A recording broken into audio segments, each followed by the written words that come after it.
Hey my friends.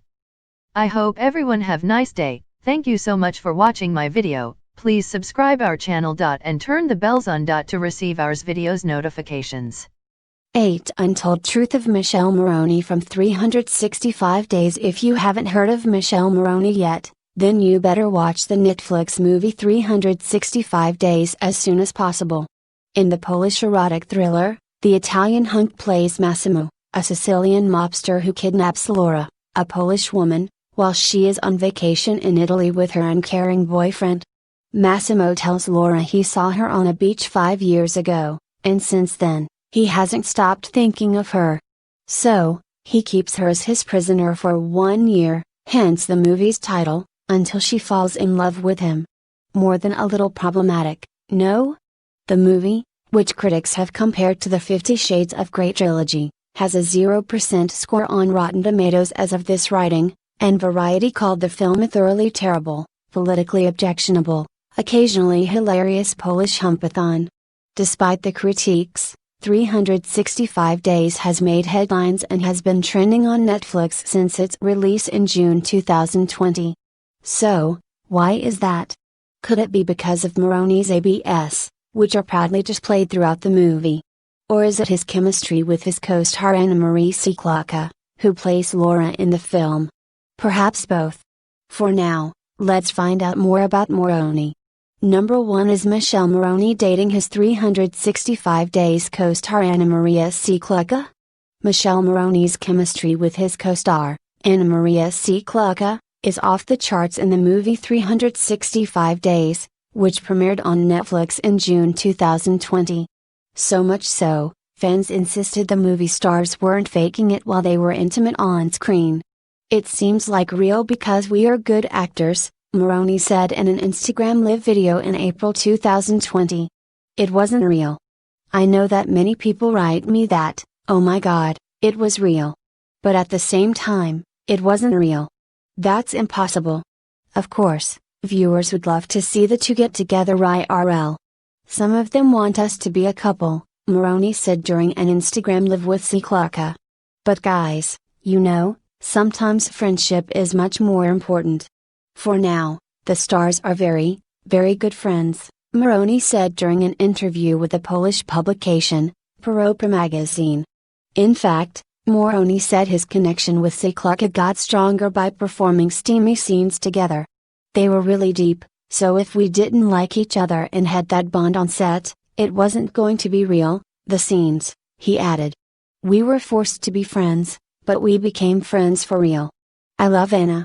Meanwhile, as of this writing, Morrone appears to be single. He was last spotted kissing Italian ballet dancer Elena D'Ario in 2019, per Marie Claire, while Sieklucka posted a photo with a mystery man on Instagram in April 2020. Number 2 Michele Morrone went through a tough divorce. Michele Morrone may be our new Netflix crush at the moment, but he almost left acting behind after his divorce from his ex-wife, Ruba Saida, a Lebanese fashion designer who founded Lipinska Staff House. "A year and a half ago, I was about to leave everything. I didn't want to act anymore," he wrote in February 2020. "I was in a severe state of depression after divorcing my wife," he continued.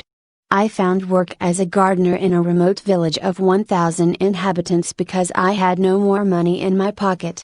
But life is strange. When you're down, destiny puts the right train in front of you, and if you're strong, you can take it.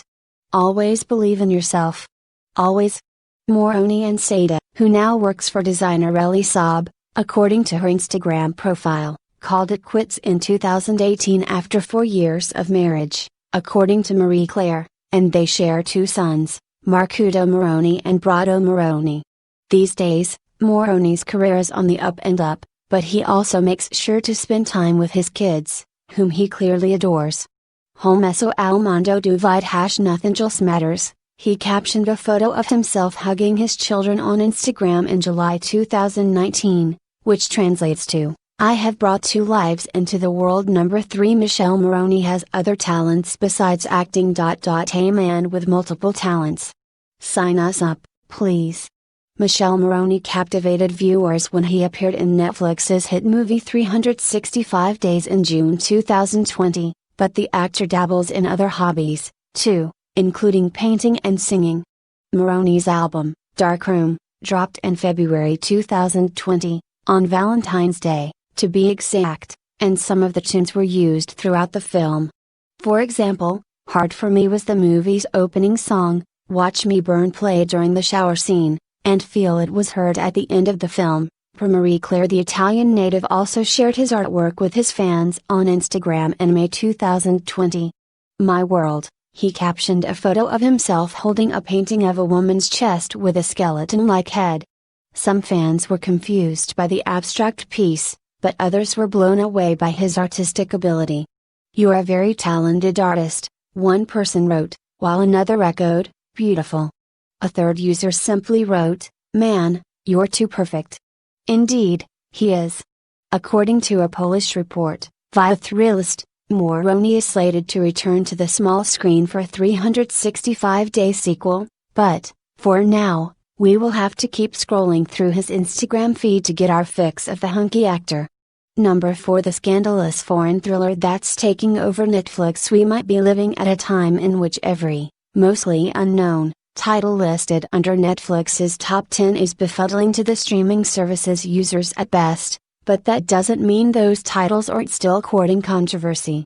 For the latest example of this, look no further than 365 Days, an Eastern European erotic thriller that critics have overwhelmingly compared to the 50 Shades of Grey franchise since its June 2020 Netflix debut. And considering how much bad press 50 Shades of Grey has gotten over the years, that's saying something. Number 5. The premise of 365 Days is stirring up serious controversy since its Netflix release. Major media outlets have deemed 365 Days an erotic film that goes beyond titillation. Decider called the flick the closest thing to porn on Netflix, citing one scene alone that will most likely make the term beau triste a whole meme unto itself. Based on the first book in a trilogy by Polish author Blanka Lipinska, 365 Days' appeal at first blush might be the series of sexcapades within the film's 1 hour and 56-minute runtime, but its apparent treatment of Stockholm Syndrome, a psychological condition in which hostages develop feelings of allegiance to their captors, is what both critics and viewers have chosen to zero in on. Number 6. Critics compare 365 Days to 50 Shades of Grey. 365 Days has generated a lot of comparisons to the 50 Shades of Grey franchise. The former may also branch out into its own multi-flick series, if you go by the twist ending, that is, but critics have caught on to a number of controversial themes present in both movies. As Variety points out, both 50 Shades and 365 Days take their cues from tropes found in older tales such as Beauty and the Beast, in which an alpha male anti-hero, cast as a romantic lead, is ultimately rewarded for obliterating the autonomy of his love interest. But it's 365 Days' premise that kicks it up a notch. For Variety, imagine Beauty being okay with captivity and with the Beast killing villagers as long as he gave her a bunch of orgasms on a yacht. When it comes to ethical murkiness, Decider's Megan O'Keefe sums it up like this: while 50 Shades of Grey's Christian was an emotionally abusive, controlling, and toxically jealous boyfriend. Massimo ups the ante by straight up kidnapping Laura against her will and killing rival gangsters who rub up on her in a club.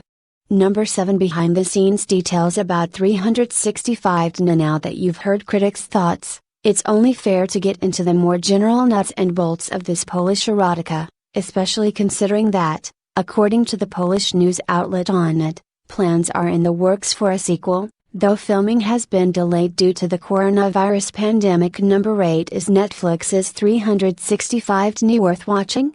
One cinematographer says yes, while critics have been quick to point out the way 365 Days plays fast and loose with power differentials and consent. One of the main players involved in the film's production relayed utter bafflement by this reception. Now that we've explored the controversy surrounding 365 Days, the question remains, should you watch it? Now that you have all the information, it's up for you to decide. Thank you so much for watching my video. Don't forget to subscribe, like and share to your friends.